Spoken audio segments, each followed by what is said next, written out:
Good evening. This is Maestro Cretella with the Dawn of War 2 Retribution Elite Modcast. Today, we have a 1v1 on... Wow, blanked out on that. Siwal Frontier. Our first player is Noisy, playing as the Imperial Guard Inquisitor. This is a disabling and debuffing commander who can also become a tanky melee hero. And his opponent is Toilailee, also known as Toilailee, playing as the Space Marine Apothecary, a primarily healing commander who supports Space Marines with heals and support.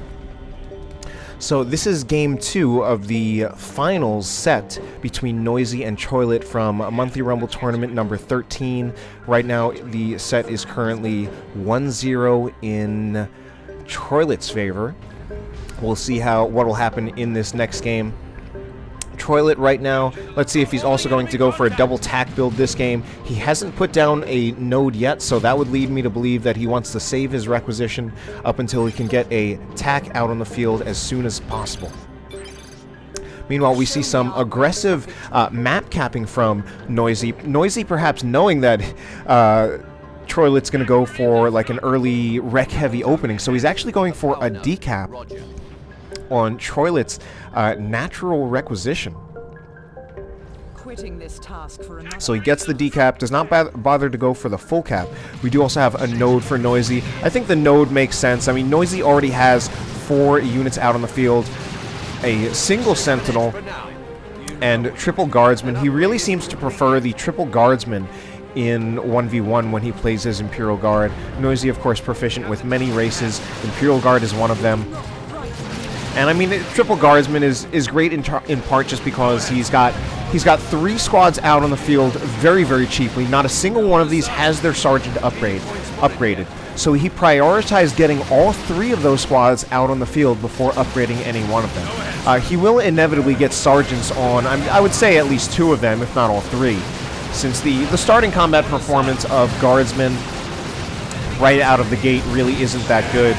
And especially, they also aren't that cost-effective, I would say. Well, that's debatable. But they will actually cost 19 requisition to replace per every single model when they do not have their sergeant, which is definitely something to consider. Now, Noisy, because of his higher unit count, does have a bit more control of the map. He has the double cap. Just like last game, he's opening up with a lead in VPs. And I think Noisy has also been known for early VP pressure as just one of his strategies that he often applies in many games. I don't think this position is very good for Toilailee. Yeah, he needed that retreat right there from those tactical Marines. I think if that stomp had went off on this tactical Marine squad with only 400 health, I think he would have lost at least 1 model off of that tac squad. If the stomp would have gone off, then those models would have been on the ground getting shot to pieces by las guns, for whatever that's worth. Devastator Marine now out on the field for Toilailee, so he's actually going with the same build. I mean, I think it's probably just a pretty solid build against Imperial Guard for Space Marines, and particularly the Apothecary, the double tack build. He still hasn't managed to lose a model on either of these tac squads. And I mean, part of that is just the fact that they're tax, and he can support them with the Apothecary. And of course, as a very, very good player, he's going to be very good at really retreating at the right times to really reduce how many models he's going to be losing. He's even moving this tax squad out here with only about 1/3 of its health. And he can do that in part because he is playing the Apothecary. So if he can get the Apothecary to come over, give it a heal, it can be right back out on the field with almost full health. But I think, if anything, this tac squad is extending itself a little too far forward. And if he's going to have one tac squad extended forward, it should be the other one that has almost full health. Nevertheless, I'm sure the Apothecary will still come here for the heal, but we see Noisy's VP pressure again. And we also see this tac squad getting more and more closer. Alright, so there goes that heal. Still only at about 75% of its hit points. But Noisy, again, with that VP and map pressure, early VP and map pressure, I would say he does this both, it's a strategy he has in general, even across races. I've definitely seen him do this as Chaos, get a lot of units to win the map. And we actually see Toilailee responding with a lot of units of his own. This is, I'd say it's a little more precarious for Toilailee to do it. He's doing it in response to Noisy's long build, and this could be like a bad sign for Toilet. The fact that he's now extending his build, but part of the thing is, I mean, he's extending his build as a Space Marine player. He should have more upkeep. He has less income, if only because he doesn't have as much control of the map.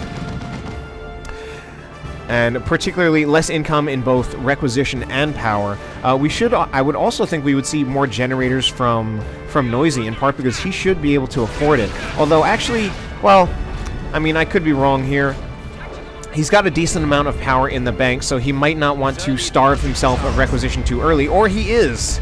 He does finally put down those generators. He's got a very nice requisition, actually, at plus 281, and soon he's going to have a nice power income as well, while Toilet, well, there goes Toilet's generators. Anyway, Toilet now back out on the field. He has brought a second Devastator out on the field, and I think that's very nice, in part because Noisy only has one squad of artillery spotters, and I think it's going to be quite a bit harder for Noisy to deal with 2 squads of Devastator Marines. Especially if they are kind of layered like this, where the first one is in the firing arc of the second one, so that it covers any potential approaches. Like if they try to do something like knock over the Devastators and then have the Inquisitor support. Like the Inquisitor right here should be running it. Yeah, she's running into suppression from the second Devastator, so she can't advance as far as she probably would have hoped in that engagement. And neither can the rest of the Imperial Guard units. So this is actually a strategy right now with Toilet's positioning, or Toilailee, that's actually allowing him to hold a double cap. After having such a long deficit in VPs. And I imagine what that's going to prompt in part from Noisy should be an attempt on the power, since that's something that can force movement on Toilet's part, and that's actually exactly what it's doing. It's forcing movement on Toilet's part, and it could potentially force movement while putting Toilet in a worse position. Toilet now about to get both of his tax squads hit by the artillery spotters, but it ended up only being a smoke grenade. This Devastator is so far forward, trying to set up right in the face of the Sentinel. That should be another dead Sentinel. Oh, but the Devastator targets a different squad, and this Sentinel now gets repairs, and it's moving back further. And good positioning on Noisy's heavy weapon team as well. Noisy actually, I was going to say, almost looking like he's winning that engagement, but he ends up retreating most of his guardsmen. And I think in that case, even though he had his heavy weapon team set up, and even if he suppressed one of the Devastator Marine squads, his heavy weapon team would have just gotten suppressed by the other one. So it's actually really incredible now how Toilet is managing to respond and take back the map, in part on the purchase of his 5th unit, this second Devastator. And he should also be able to get a decent generator bash as well. He's going to use this Devastator to block the approach of any guardsmen coming out from the base to disrupt the generator bash. But I think between 2 tax squads and the Apothecary, he should be able to get a decent amount of generators down. He took 1 down. I think he should go for a second and will probably get it. Yep, he's going for it now. Might even be able to make it 3. We'll see if he can go for the triple play. But I mean, because the double Devastator play is hard for Noisy to engage directly, we actually see this attempted flank. And he's going to get the flank on this Devastator Marine squad, which is why Toilet is moving this one back. We should see this Sentinel run up and stomp, which, yeah, again, that's exactly what he's doing.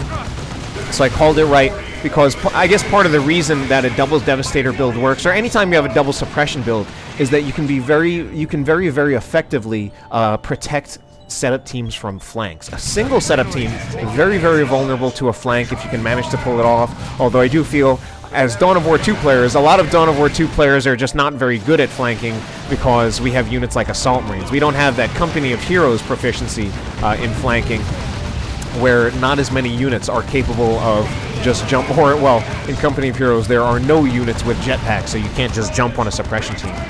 But the suppression team's still managing to be highly, highly effective for Toilet. Here is the Chimera again from Noisy, and this is in part gonna work to put him back in the game, because we see Toilet is still not to tier 2. Now, I still don't remember if Noisy had the tech lead in the first game. I wouldn't be surprised if he did. But even if he did, we did see that Toilailee was able to respond very, very well. And, I mean, Toilailee could try responding in the same way. He's almost to tier 2. He actually has plenty of resources in the bank, so it shouldn't be too hard for him to slap a missile launcher on one of his tac squads, put a las cannon on one of his devastators if he wants it. He may not even need that. In the last game, we actually saw the las cannon devastator did actually not do that well, and it was really his double missile tax that really made the game for him. This engagement definitely not going to go well for Toilailee. This one particular tac squad losing hit points, already upgrading to the missile launcher. Both of them upgrading to the missile launcher, so he's going for the same thing. Not choosing yet to get a las cannon. But this time Toilailee is not looking as strong. He did have a VP deficit in the last game. I mean, actually, the way things are looking right now, it's not necessarily looking any different from the way the last game went.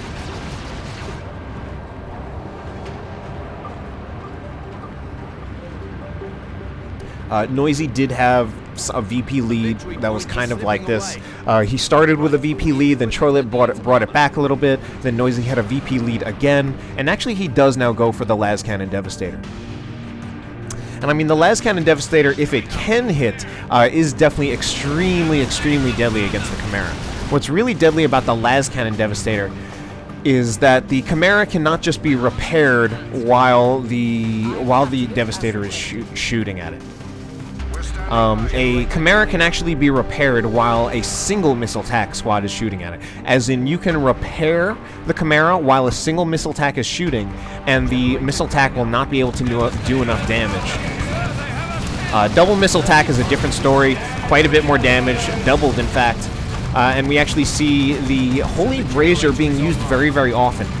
Now, Noisy has gone for a build that can be used as a tanky build for the Inquisitor, although I don't think he's using it as such. He does have the Rosarius, which does allow him to use an energy bubble, but we also see him using the Holy Brazier, which means he won't have as much energy for the Rosarius, but I think the Holy Brazier choice is still good. That will allow him to debuff the damage of any squads. Sentinel goes down, and I don't like the approach. I was going to say I don't like the approach of the Chimera, but the Devastator hasn't targeted. Devastator is now retargeted. That should be the end of the Chimera.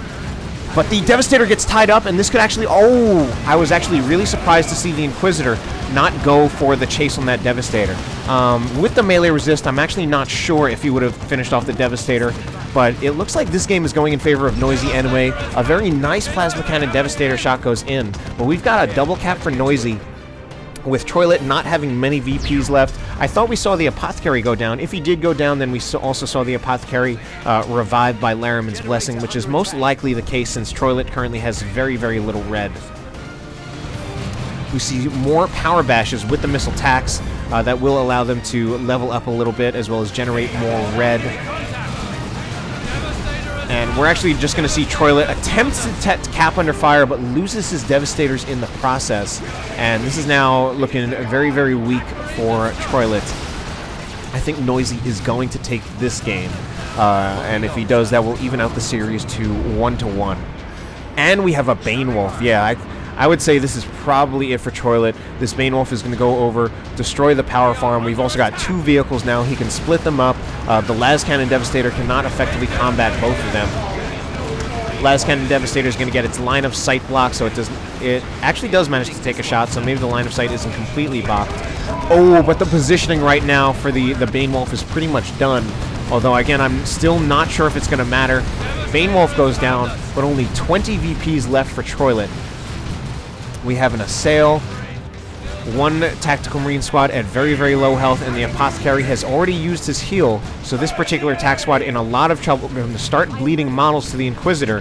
The tacs are going for the cap. It's like their only choice right now. Well, we see the tacs going for the cap. We also see some back-capping scouts. This cap needs to finish, and it's not going to finish, so that should be the game in favor of Noisy. Is it? Close call? Wow. One left, but can Toilailee hold on to this? I'm going to say I highly doubt it. But I mean, we're also seeing like the kind of desperation we're seeing to stay in this game is again another like mark of the fact that we are watching a tournament right here between very, very skilled players. The desperation to run up Attack Squad, one of the only squads that has a faster capping rate, up to a point and capture it under duress while getting torn apart by an Inquisitor with a power weapon. But it looks like this is now going to go in favor of Noisy. Toilailee having moved up all his tax to the top VP, and Toilailee managing to get a cap on the bottom VP, decap on the middle. So it's now 1-to-1 in favor of nobody, because when it's 1-to-1, it's not in favor, it is even. Hope you enjoyed it. Game 3 coming up soon. Have a good night.